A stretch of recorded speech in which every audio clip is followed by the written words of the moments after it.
Hello, this is Anthony Garcia, Tony Abaddon G on YouTube, and it's been a while since I've been on the air it's been a minute actually, but I wanted to talk about today was who is the second horseman?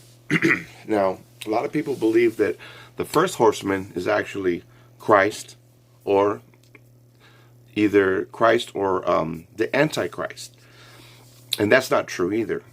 But what I want to touch on today is who is actually the second horseman. And it's very interesting that a lot of people don't catch this.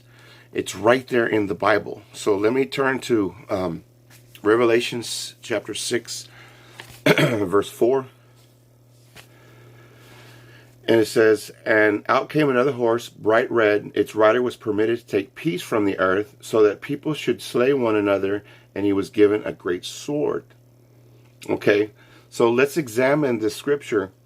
First of all, notice how it says that that the rider was permitted to take peace from the earth. So that's something that Christ said, isn't it? Something to think about. And we're going to get into that here in a minute.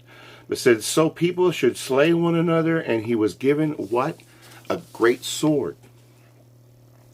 Now, I want you to compare that scripture to one other scripture that Christ himself said with his own mouth. And he testifies to the second horseman. And he actually is telling you that he is the second horseman. And let me read that in Matthew chapter 10. If I can find it.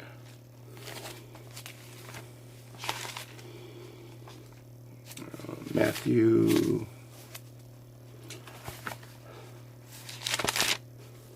okay, I'm getting there. Now notice the words that he uses, and they're very specific. When the book of Revelations, the writer says that the horseman is permitted to take peace away from the earth and has what? A great sword. Now listen to what Christ says in Matthew chapter 10, verse 34. It says, "Do not think that I have come to bring peace to the earth. I have not come to bring peace, but a sword." Now, word for word, he's using certain words to describe who he really is. Christ is the one who will take peace away from the earth, which is also written in Revelations chapter 6, verse 4. And then he says that he has a sword. So there's two definitive factors, two identifying marks that tells you who this person really is. And the second horseman is Jesus Christ, or Yeshua, if you want to use his Hebrew name. That's something to think about, because a lot of people don't know who these horsemen are and what they mean. Some people think they signify apocalyptic analogies or figures. They never say that they're real people. Who's the first horseman? And we're going to get into that later. But who is the second horseman?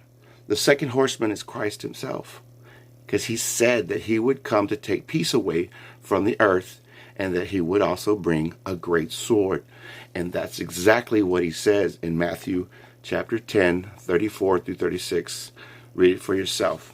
Something to think about. And I hope to do some more podcasts. I'm going to touch on the first horseman, and then things are really going to start to click.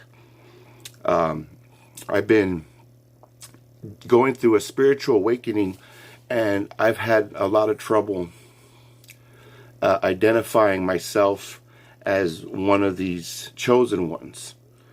And I don't say that lightly, because I really do understand what it means to be one of these chosen ones. And we're not going to be well liked. And a lot of people are not going to like this message, because a lot of people identify Christ with the first horseman as the conquering king. And it's not true. If you think about it, Christ sits at the right hand of the throne. And we're going to touch on that later on. But I want you to understand that his position is not on the throne, but on the right hand as a high priest, a Levitical high priest. And a lot of questions are going through your mind. Well, how can it be a Levite if he was a chosen seed of David the Judean? Well, we can get into that later. So you have a nice day, and I hope to see you again, and I hope you enjoyed this podcast.